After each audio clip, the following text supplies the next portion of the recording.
Assalamualaikum warahmatullahi wabarakatuh. Perkenalkan, nama saya Fitri Indriani dari kelas X IPA 6.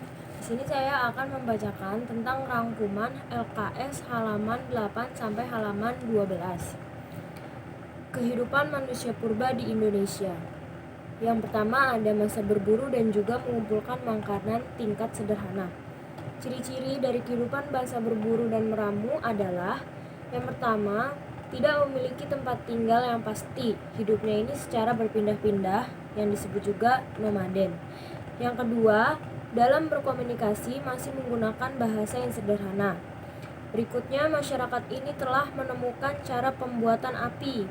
Api dalam situasi mereka berfungsi sebagai penerangan, menghangatkan badan, memasak makanan, dan juga menghalau binatang. Yang keempat, hidup dalam berkelompok antara 10 sampai 15 orang. Yang kelima, menciptakan berbagai alat dari batu dan tulang dengan sederhana. Contohnya ada kapak perimbas, alat serpih, kapak genggam, mata tombak, dan juga tangkai tombak. Yang keenam ada perkembangan kebudayaannya masih lambat karena keadaan alam yang masih liar dan juga labil. Yang ketujuh, terdapat pembagian kerja berdasarkan jenis kelamin. Berikutnya, manusia masa ini sudah memilih hewan dan tumbuhan yang menjadi bahan makanannya. Berikutnya, masa ini terjadi sekitar pada zaman Paleolitikum, dan juga manusia pendukungnya ini Pithecanthropus erectus, Soloensis, dan juga Homo wajackensis. Yang kedua, ada masa berburu dan juga mengumpulkan makanan tingkat lanjut. Ciri-ciri kehidupan masa berburu dan mengumpulkan makanan tingkat lanjut dibagi menjadi beberapa bagian. Yang pertama, dalam bidang ekonomi, masih berburu di hutan dan juga mengumpulkan makanan serta menangkap ikan di laut dan danau. Sudah mampu menyimpan dan mengawetkan makanannya.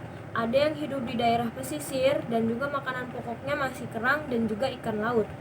Bekas tempat tinggal mereka ditemukan di Bukit Kerang dari sisa makanan tersebut Kojokenmodinger. Mulai lebih lama mendiami tempat tinggal yang disebut semi-sedenter. Kemudian bercocok tanam sebenarnya sudah dikerjakan namun masih sederhana. Yang B, dalam bidang sosial, kehidupan berburu masih dilakukan. Tiap kelompok merupakan keluarga kecil dengan pembentukan atau pembagian kerja yang jelas. Kaum laki-laki bertugas berburu, sedangkan kaum wanita lebih banyak berada di sekitar gua-gua. C, dalam bidang budaya. Pertama, kemahiran membuat alat masih sederhana. Kedua, kesenian masih terbatas pada seni lukis. Lukisan yang ditinggalkan menggambarkan kegiatan, binatang, matahari, cap tangan, dan juga bangun geometris. Yang ketiga, corak kepercayaan tampak pada lukisan dan penguburan. Berikutnya, jenis-jenis manusia. Pada zaman ini terdapat jenis manusia, yaitu ada dua ras, yaitu ras Austromelanozoid dan juga ras Mongoloid. C, masa bercocok tanam. Ciri-ciri kehidupannya: sudah mulai hidup menetap, tinggal di lereng bukit atau sumber air, sudah memelihara hewan ternak dan mengolah lahan untuk ladang dan huma.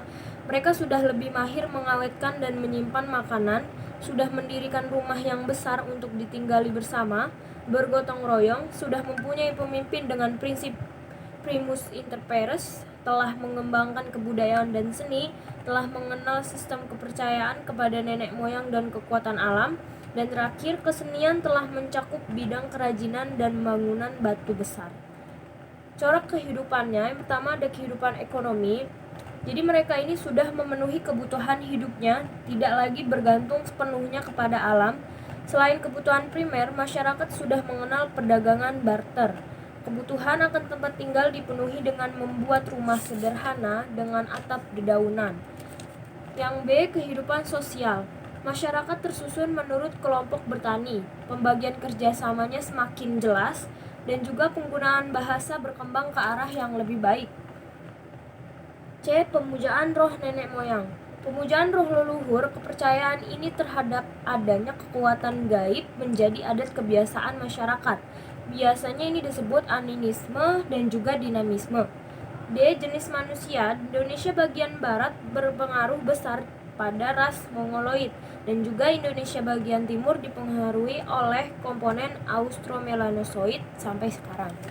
Sekian dari saya. Wassalamualaikum warahmatullahi wabarakatuh.